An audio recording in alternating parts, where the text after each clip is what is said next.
Hi folks, just a quick public service announcement regarding VS Code and ChucK.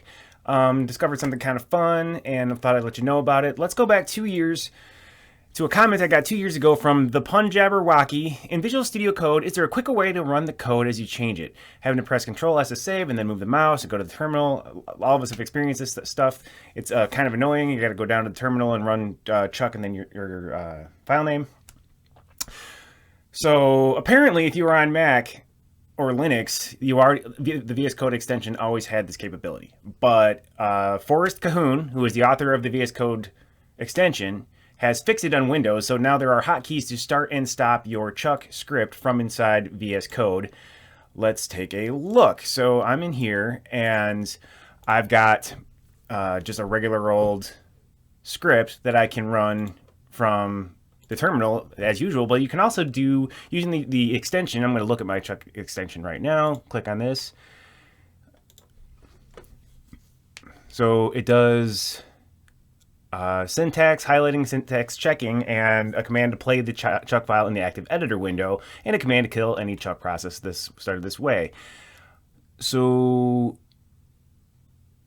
spoilers, it looks like it's Alt and then the period key, which looks kind of like the ChucK operator, to start, and it is Alt and then the backtick key, which is the one to the left of your 1 key, to stop. Let's take a look.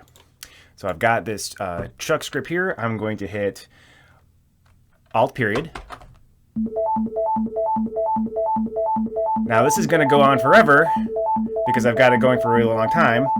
So I'm going to hit Alt backtick, which stops it. And then I can make a change here.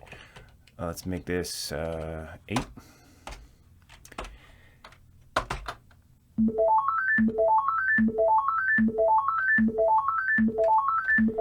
Stop it with the same key. Now I'm going to do, let's do, I don't know, 16.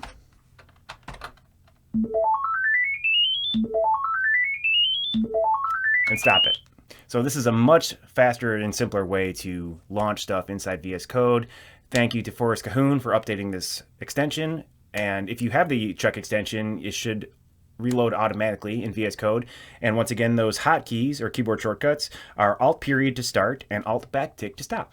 Thanks a lot.